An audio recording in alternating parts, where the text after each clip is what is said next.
kajian Islam yang memberikan materi Profesor Dr. Muhammad Jibril, guru besar tafsir dari Universitas Al-Azhar, Kairo. Lalu ketika sesi tanya jawab, saya tanya, Syekh, ya, wa ila adin aqahum huda, ada umat Nabi Hud, yaitu kaum Ad, tapi sekarang sudah musnah. Wa ila Thamud aqahum salihah, ada kaum Thamud, Nabi Saleh, kaum Thamud juga sudah punah. Wa ila Madyan aqahum Syu'aiba, pada kaum Madyan ada Nabi Syu'aib, tapi Madyan juga sudah punah. Iram dzatil imad, kaum Iram yang punya tiang-tiang yang tinggi, bangunan yang kokoh, kaum Iram juga sudah punah. Tapi kenapa satu kaum ini tidak dimusnahkan Allah Subhanahu wa taala? Kaum apa yang saya maksud? Nabi Ibrahim punya anak namanya Ishak, Nabi Ishak punya anak namanya Yaqub, Nabi Yaqub punya anak namanya Yusuf, Nabi Yusuf punya saudara namanya Yahuda, cucu keturunan Yahuda, Yahudi. Kenapa ini masih dibiarkan Allah Subhanahu wa taala? Nabi Ibrahim punya anak namanya Ishak, Nabi Ishak punya anak namanya Yaqub, Yaqub punya dua nama, Yaqub dan Israel. Yaqub, Israel. Israel punya cucu keturunan bernama Bani Israel. Bahkan satu surat dalam Al-Quran disebut surat Bani Israel. Mengapa mereka tidak dimusnahkan Allah seperti kaum Ad, Thamud, Madyan, Iram dan kaum lainnya? Ada yang dimusnahkan karena waj'alna 'aliyaha safilaha, kami jadikan perut bumi naik ke atas, yang bagian atas turun ke bawah. Fa'amtarna 'alaihim hijaratan min sijilin mambud, kami hujani mereka dengan batu-batu yang terbuat dari tanah liat yang terbakar. Itulah yang menjadi saksi mati sampai hari ini. Laut mati, tempat dibinasakannya kaum Sadum. Kenapa Allah yang Maha Kuasa tidak membinasakan umat ini? Apa kata Syekh Profesor Dr. Muhammad Jibril? Kalau Allah binasakan umat yang satu ini, lalu engkau masuk surga pakai apa? Ternyata ini adalah tiket jihad kita di akhir zaman, insyaallah. Allahu Akbar. Hanya saja pertemuan singkat dengan Akhi Abdullah Onim tadi sejenak. Mohon izin Ustaz Somad, kami mau langsung bertolak ke Jakarta, tapi pertemuan singkat itu ada pesan yang luar biasa. Apa kata beliau? Tugas engkau Ustaz Abdul Somad lebih berat daripada kami di Palestina. Loh, saya kaget. Kenapa begitu? Karena di Palestina musuh kami jelas, Israel. Sedangkan engkau di sini tidak jelas. Betul, tak jelas musuhnya. Menggunting dalam lipatan, menjegal kawan seiring, musuh dalam selimut. Apa dia? Kepinding. Oleh sebab itu kita mesti hati-hati. Di sana musuhnya jelas, Netanyahu, nampak fisiknya, tubuhnya. Di tempat kita kulitnya kulit kita, bahasanya bahasa kita, wajahnya wajah orang kita, tapi otaknya otak Yahudi. Oleh sebab itu ini luar biasa. Yang tersinggung berarti Yahudi. Saudara-saudaraku yang dimuliakan Allah Subhanahu wa taala, kalau terlihat saya agak grogi tidak biasanya, maklum, karena di bawah ini ada ustaz-ustaz luar biasa. Sengaja saya tidak menoleh ke belakang, sebab kalau saya lihat bahan saya hilang. Saya diberikan amanah menyampaikan materi sampai 16.30. Dari 16.30 ke 17 tanya jawab, tulis pakai kertas. Yang bisa saya jawab, yang tidak bisa akan saya bawa pulang ke Riau Pekanbaru. Nanti saya tuliskan di www.somatmorocco.blogspot.com agar nampak lebih modern di depan Ustaz Samsi Ali. Nah, ada satu hadis menyebutkan sampai-sampai batu akan berkata, apa kata batu? Ya Abdallah, wahai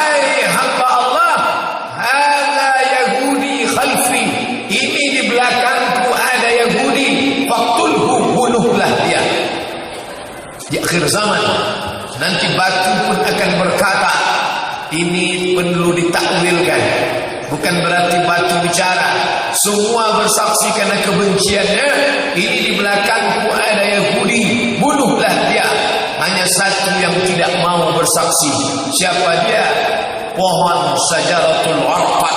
Pohon Warqat membela mereka. Subhanallah, Masya Allah. Bukan kebetulan ketika saya sampai di Rafah tahun 1999 dari Kairo, kami naik bis menuju Saint Catherine, naik ke atas bukit tempat Nabi Musa menerima wahyu. Selesai itu turun ke bawah, terus sampai ke kota Rafah. Rafah adalah satu kota yang dibagi dua. Satu diambil oleh Mesir, sebelahnya diambil oleh Israel. Lalu kemudian di tengah dipasang pagar kawat dengan voltase listrik tegangan tinggi. Orang-orang Palestina bisa dilihat dari balik pagar kawat itu. Amat sangat menyedihkan. Di satu sisi ada bendera Israel berkibar, tapi di sisi yang lain ada bendera Palestina yang lapuk, sobek dan koyak, menunjukkan tanah itu tanah kita, tempat Isra Mi'rajnya Nabi Muhammad sallallahu alaihi wasallam. Tapi justru sedang diambil. Bahkan Google Maps pernah menghapus nama Palestina. Begitulah kekuasaan mereka. Dan mereka tanam tanaman hijau. Dari Rafah kami melihat hijau. Lalu saya tanya, itu pohon apa yang seperti pohon pinus itu? Itulah pohon warqat, seperti yang diberitakan Nabi Muhammad SAW 14 abad yang lalu, bahwa mereka menanam pohon warqat karena mereka menanti turunnya Nabi yang dijanjikan oleh keyakinan mereka. Mesias, sang juru selamat, akan turun di akhir zaman. Dan menurut Syekh Profesor Dr. Fargallah yang pernah mengajar kami di Al-Azhar, bahkan dibuatnya satu diktat, menurut keyakinan mereka, juru selamat itu akan turun kalau dia sudah melihat di bumi itu hijau. Selama Palestina masih gurun pasir, masih coklat, dia tidak turun. Dia sedang menanti ke bawah. Kalau dia lihat sudah hijau, baru dia turun. Dia sangka karpet sudah terbentang. Dan yang hijau itu adalah pohon warqat. Makanya hari ini berlomba-lomba mereka menanam Syajaratul Warqat. Tapi Allah mau menunjukkan kekuasaannya. Beberapa bulan yang lalu, kebakaran luar biasa. Pohon warqat yang mereka tanam terbakar dengan api yang tak bisa dipadamkan. Padahal musim dingin. Saya lama terkejut. Bagaimana mungkin musim dingin, salju turun, tapi api tidak bisa dipadamkan. Sampai pakar pemadam mereka pun berkata, ini api hanya bisa dipadamkan oleh Tuhan saja. Ternyata mereka percaya juga sama Tuhan. Padahal mereka mengejek-ejek Tuhan luar biasa. Apa kata mereka? Wa qalatil yahudu yadullah maghlulah. Mereka berkata, tangan Tuhan terbelenggu. Ghullat aydihim wa lu'inu bima qalu. Tangan mereka lah yang terbelenggu dan Allah melaknat mereka. Dalam perjanjian lama, Old Testament, apa kata mereka? Ketika Musa pindah eksodus dari Mesir ke Palestina, kadang-kadang Tuhan di belakang, kadang-kadang Tuhan di depan, kadang-kadang Tuhan dalam bentuk api. Mereka mengejek, mengolok-olok Tuhan, tapi mereka tetap juga berkata, hanya Tuhan yang bisa memadamkan ini. Tampak congkak melawan bodoh kepada Musa alaihissalam. Apa kata mereka? Ya Musa, wahai Musa, lan nu'mina laka, kami tidak mau beriman kepada engkau hatta narallaha jahrah, sampai kami bisa melihat Tuhan secara nyata. Kami tidak mau Tuhan yang bersembunyi. Mana Tuhan yang nyata itu? Oleh sebab itu, saya sampai hari ini berceramah. Ini yang kedua kali datang ke Makassar. Belum pernah ada orang tegak berdiri lalu menantang, hai Abdul Somad, tolong tunjukkan padaku mana Tuhan secara nyata. Belum ada. Tapi mereka menantang Nabi Musa alaihissalam. Mereka melihat Tuhan secara nyata. subhanallah, masya Allah, semua agama-agama sekarang menampilkan Tuhan secara nyata dalam bentuk patung, dalam bentuk aksesoris, dalam bentuk materi. Maka semua materialisme percaya kepada yang bisa dilihat, yang bisa disentuh, yang bisa ditangkap oleh panca indera. Tapi kita orang Islam bertolak belakang dengan itu. Alladzina yuqimuna shalah, mereka yang melaksanakan salat, tapi sebelum salat baca ayat sebelumnya. Siapa dia? Yu'minuna bil ghaib, percaya kepada yang ghaib. Kiraman katibin ghaib, raqib atid ghaib, surga neraka ghaib, amal balasan ghaib, dan yang maha ghaib adalah Allahu Akbar. Oleh sebab itu, ini adalah clash civilization, benturan antara peradaban, bukan antara barat dan timur, tapi antara yang percaya kepada yang ghaib dengan yang tidak percaya kepada yang ghaib. Itu makin nyata tampak di akhir zaman ini. Mereka sudah menanam itu, karena mereka dijanjikan dia akan turun kalau Palestina sudah hijau. Syarat kedua, dia akan turun menurut keyakinan mereka. Semua harus pindah ke Palestina. Makanya tahun 1946 Inggris memberikan tanah Palestina kepada Israel. Inggris yang paling berdosa dalam hal ini. Dulu Theodore Herzl datang bersama gengnya menghadap kepada Raja Sultan Turki Utsmani, membawa dengan beberapa keping emas. Kami ingin beli Palestina, kami ingin kembali kepada bumi yang dijanjikan Tuhan. Tapi Sultan Turki Utsmani tidak mau memberikan. Itu dulu direbut dengan tetesan darah syuhada. Maka kami tidak ingin menjualnya dengan emas, karena emas tidak sebanding dengan darah syuhada. Apa yang terjadi? Tumbang Turki Utsmani 1924 dan negara-negara Islam dicaplok. Turki direbut, Indonesia diambil oleh Belanda, Malaysia, Brunei Darussalam diambil oleh Inggris, lalu kemudian Patani Thailand Selatan diambil oleh kerajaan Thai. Moro sampai hari ini terjajah. Septa Melilla masih terjajah oleh Spanyol. Padahal kita di pembukaan preambul Undang-Undang Dasar 1945 sudah menyatakan bahwa penjajahan di atas dunia harus dihapuskan karena tidak sesuai dengan pri kemanusiaan dan pri keadilan. Tapi apa yang terjadi? Mereka mencaplok negeri-negeri kita. Hari ini orang mudah dibenturkan di laga. Ganyang Malaysia, hantam Malaysia.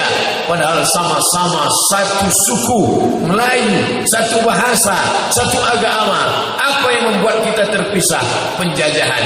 Menjadi Malaysia karena dijajah oleh Inggris, menjadi Indonesia karena dijajah oleh Belanda. Tapi orang yang sadar, faham dan mengerti bahwa puncaknya adalah ketika Inggris penjajah mengambil tanah Palestina, lalu dia berikan itu kepada Israel 1946 dan sekarang 2017. Apa yang terjadi? Tanah diambil, direbut. Puncaknya nanti adalah Masjidil Aqsa dilobangi dengan terowongan-terowongan, tinggal menunggu robohnya saja. Karena bagi mereka sang juru selamat akan turun ke Palestina kalau Temple of King Solomon akan naik ke atas permukaan bumi. Dan menurut mereka di bawah Masjidil Aqsa itulah kuil Raja Solomon. Kata mereka Solomon, kita menyebutnya dalam Al-Quran Sulaiman. Jangan merubah-rubah nama. Ini banyak orang Islam tidak pede dengan nama-nama. Nama kamu siapa? Jakobus, Yakub. Nama kamu siapa? Joseph, Yusuf. Nama kamu siapa? Solomon, Sulaiman. Nama kamu siapa? Smith, Abdul Somad. Nama kamu siapa? Nama saya Sulaiman. Nabi Sulaiman alaihi salam dan mereka mengatakan ini harus dibangkitkan kembali naik ke atas agar sang juru selamat mau turun ke bawah. Pertama, tanam hijau. Yang kedua, di tengah hutan hijau itu tegakkan, dirikan ke atas Temple of King Solomon. Yang ketiga, hancurkan tempat kami dulu pernah diasingkan. Tempat pengasingan mereka itu adalah Babel, bukan Bangka Belitung. Babel, Babilonia adalah Irak. Oleh sebab itu setiap siapapun yang naik request, Irak harus dibantai, Irak harus dihabisi. Atas dasar apa? Karena mau invasi ke Saudi Arabia, karena sudah mencaplok Kuwait, karena karena alasan minyak. Itu alasan kedua, ketiga. Tapi yang pertama adalah kalau ingin sang juru selamat turun, maka hancurkan itu Irak, karena Irak adalah dendam kesumat mereka yang luar biasa. Jangan lupa, orang Israel dendamnya tidak pernah berakhir. Walaupun sudah mati, dia tetap dendam. Maka dalam buku tentang mumi, tentang jasad Fir'aun, Allah sengaja kekalkan jasadnya. Al-yawma nunajjika bibadanika. Hari ini kami selamatkan engkau dengan badanmu, dengan jasadmu, tidak hancur. Makanya sampai hari ini ada mumi Fir'aun di Tahrir Square, museum di samping Sungai Nil. Fir'aun dengan gaya mata bola. Saya masuk ke dalam museum.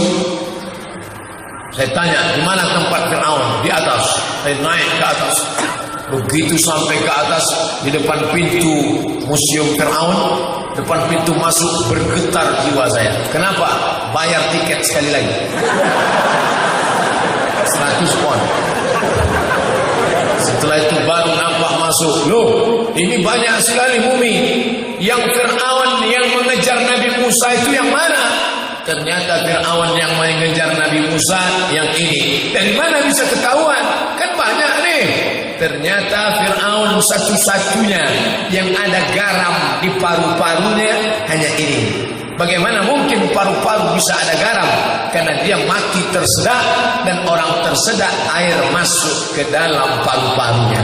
Kita kalau minum sambil ngobrol bisa masuk air ke dalam saluran nafas, tapi Allah jaga kita akan batuk dan bersin. Tapi kalau minumnya normal tidak mungkin masuk. Bagaimana contohnya? Begini.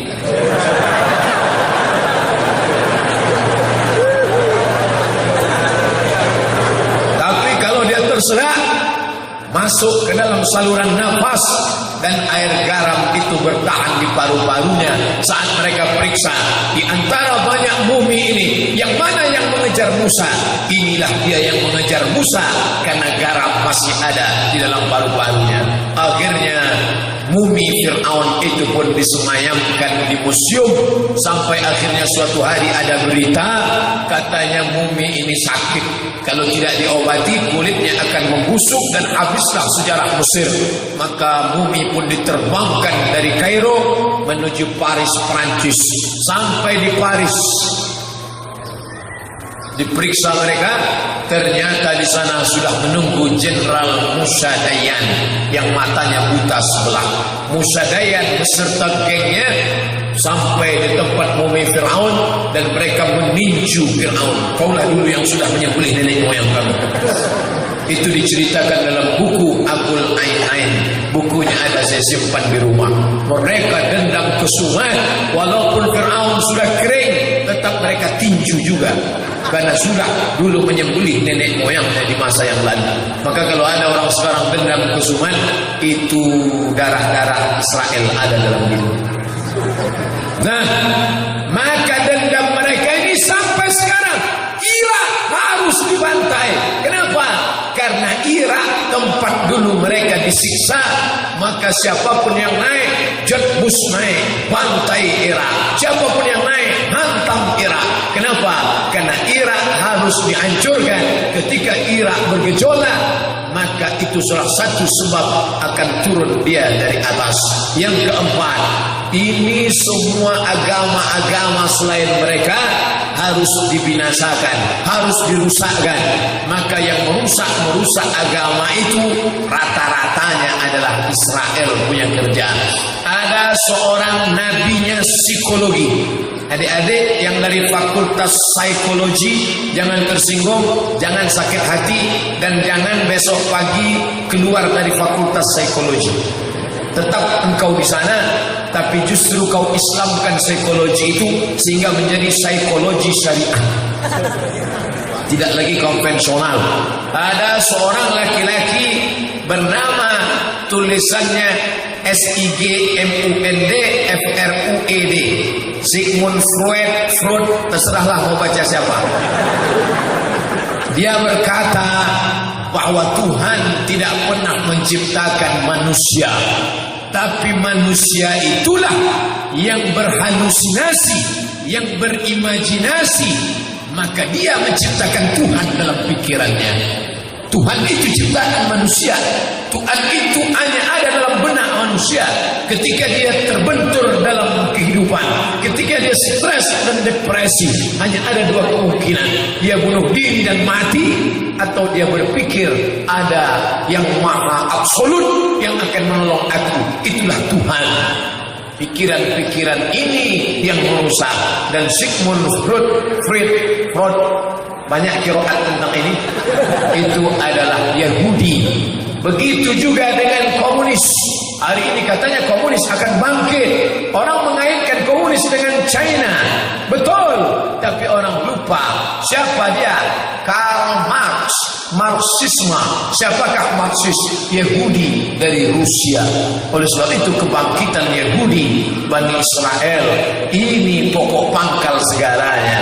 Agama harus dihapuskan kecuali agama dia, karena keyakinannya akan menguasai dunia. Biasanya orang kalau buat peta untuk menyerang musuh, maka peta itu rahasia, disimpan dalam kertas yang kecil. Tapi mereka membuat peta besar, biru di atas, biru di bawah, bintang segi 6 di tengah. Apa makna biru di atas dan biru di bawah? Biru di atas adalah sungai Nil, biru di bawah adalah sungai Efrat. Biru di atas sungai Nil, Mesir, Afrika Utara. Biru di bawah sungai Efrat, Irak, Asia. Mereka akan membuat negara besar, Great Israelian, negara raya Israel yang luasnya dari Irak sampai ke Afrika Utara, Mesir. Itu yang dikatakan Golda Meir, presiden pertama Israel, dalam pidato resminya. Apa kata dia? Aku sudah mencium bau harum semerbak nenek moyangku dari kota Al-Madinah Al-Munawwarah. Ada apa dengan Madinah? Ada 4 suku besar Yahudi di Madinah. Yahudi Bani Nadir, Yahudi Bani Quraizah, Yahudi Bani Qainuqa, Yahudi Khaybar. Makanya pasukan Muhammad berkata, Khaybar, Khaybar ya Yahud, jaisu Muhammad sawfa ya'ud. Ingat Khaybar wahai orang Yahudi, tentara Muhammad akan datang. Tentara Muhammad akan datang. Mana dia? Dia masih di Sulawesi Selatan. Allahu Akbar. Dia akan datang nanti. Tapi karena slogan lagu ini tidak pernah datang, terakhir mereka robah. Khaybar, Khaybar ya Yahud, jaish Muhammad qad ata. Mereka robah dari present future kepada past tense. Jaish Muhammad qad ata, tentara Muhammad sudah datang. Mana dia? Inilah dia tentara Muhammad sallallahu alaihi wasallam. Allahu Akbar. Dari bunyi teriaknya, andai didengar oleh Yahudi, pingsan mereka. Ternyata Yahudi itu berperang karena materi. Ketika dibuka, maaf, ada tentara Yahudi yang tertangkap mati. Mereka buka celananya, mereka temukan tentara-tentara itu pakai pampers. Mereka terkencing-kencing, bahkan buang air besar melihat pasukan Palestina. Tapi orang Palestina, kematian itu memang sudah dia inginkan.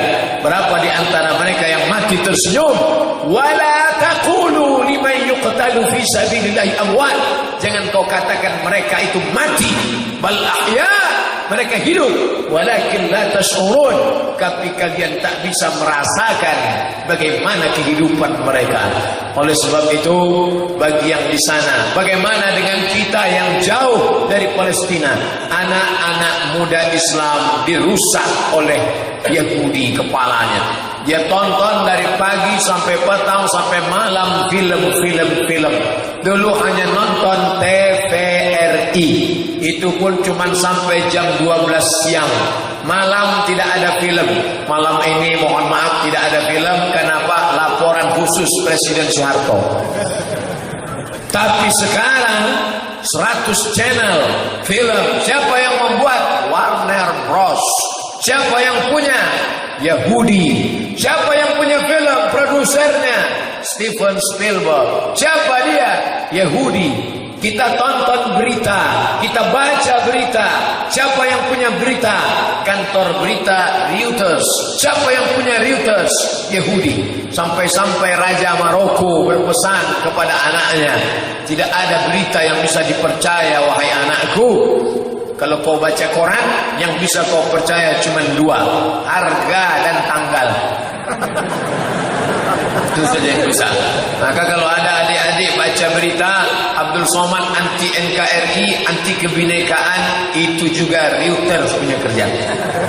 Yahudi. Sedangkan kalimat Allah mereka otak balik. Yuharrifunal kalima an mawadhihi. Mereka putarkan kata tidak pada tempatnya. Ini kerja mereka. Kenapa dibuat di situ wall Facebook? Padahal yang paling tepat adalah page, lembaran. Dia lembaran, tapi kenapa dia buat wall? Wall artinya tembok, karena memang mereka meratap di dinding ratapan, dan dinding ratapan itu dalam bentuk tembok, salah satu dari sisi Masjidil Aqsa di Palestina. Mereka meratap di tembok itu, dan mereka ingin semua orang Islam meratap juga di tembok ratapan. Tembok ratapan itu bernama wall Facebook. Mark Zuckerberg juga anak cucu keturunan mereka. Tapi mereka sekarang heran. Kenapa? Dia buat Twitter, dia buat BBM, dia buat WhatsApp, dia buat internet, dia buat YouTube. Dia ingin anak umat Islam nonton porno. Dia ingin orang Islam rusak. Ternyata orang Islam diberikan perusak. Malah anak umat Islam nonton pengajian Ustadz Samsi Ali dari YouTube. Dia ingin rusak ini anak umat Islam. Tukar menukar video, tukar menukar gambar. Tapi ternyata mereka tukar menukar video kajian Ustadz Nas'ad Ali tentang orang yang tidak poligami masuk neraka.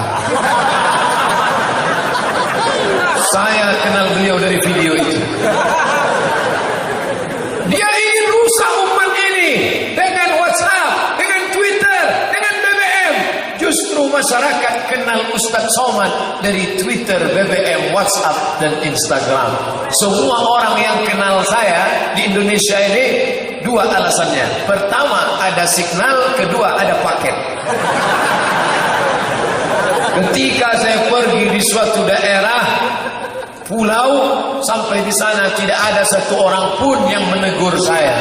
La salam wala kalam. Kenapa mereka tidak kenal? Ternyata saya buka HP, no signal. Tapi di Sulawesi Selatan begitu turun, kenapa? Di sini ada 2 perkara, signal dan paket. Maukah kamu kutunjukkan kamu tidak akan sesat untuk selamanya? Peganglah yang 2 perkara ini, signal dan paket. Subhanallah, Masya Allah. Allah berjanji, wa may yartadda minkum an dinihi. Siapa yang murtad, siapa yang meninggalkan agama ini, meninggalkan agama ini karena internet. Berapa banyak anak muda rusak karena internet. fasawfa ya'tillah, Allah akan ganti mereka biqaumin, dengan sekelompok orang, yuhibbuhum, Allah cinta kepada mereka, wa yuhibbuna, dan mereka cinta kepada Allah, a'izzatin 'alal mu'minin, bersama orang beriman mereka bangga, bersama orang beriman mereka izzah, azillatin 'alal kafirin, yang mereka rendahkan hanya orang-orang yang ingkar. Itu ciri musuh-musuh Yahudi. Bersama orang beriman mereka bangga, tapi bersama orang kafir, yang kafir terhina. Ustaz Somad jangan sebut-sebut kafir, itu terlalu kasar. Oke, kita lembutkan, kafir. Bukan suaranya, tapi kalimatnya dirubah. Jangan pakai kata kafir. Jadi pakai apa? Non muslim. Yang mengatakan kafir bukan saya. Yang mengatakan kafir itu Allah dalam Al-Quran. Kalau larang saya, berarti berani melarang Allah. Robahlah kata kafir jadi non muslim. Gimana bunyinya? Besok imam sholat, qul ya ayyuhal non muslim.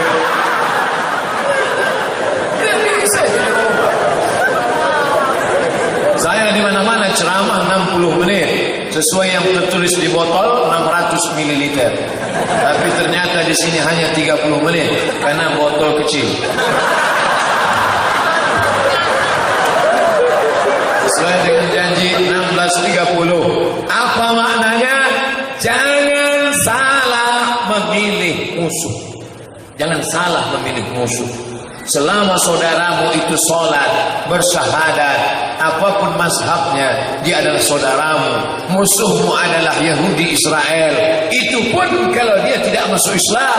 Kalau dia masuk Islam, dia sahabatmu. Abdullah bin Salam, Yahudi, masuk Islam, menjadi sahabat Nabi. Abdullah bin Salam, siapa dia? Perempuan. Dia kafir. Tapi ketika dia masuk Islam, maka dia menjadi istri Nabi Muhammad sallallahu alaihi wasallam. Siapa namanya? Safiyah binti Uyay bin Akhtab, Yahudi. Tapi ketika masuk Islam, menikah. Maka yang belum menikah, camkan dalam hatimu, aku mesti mengislamkan satu Israel. Allahu Akbar. Dari bunyi takbirnya kelihatan semangat luar biasa. Yang sudah menikah pun tidak tertutup kemungkinan. Itu yang dapat saya sampaikan. Terima kasih atas segala perhatian. Mohon maaf atas segala kekhilafan.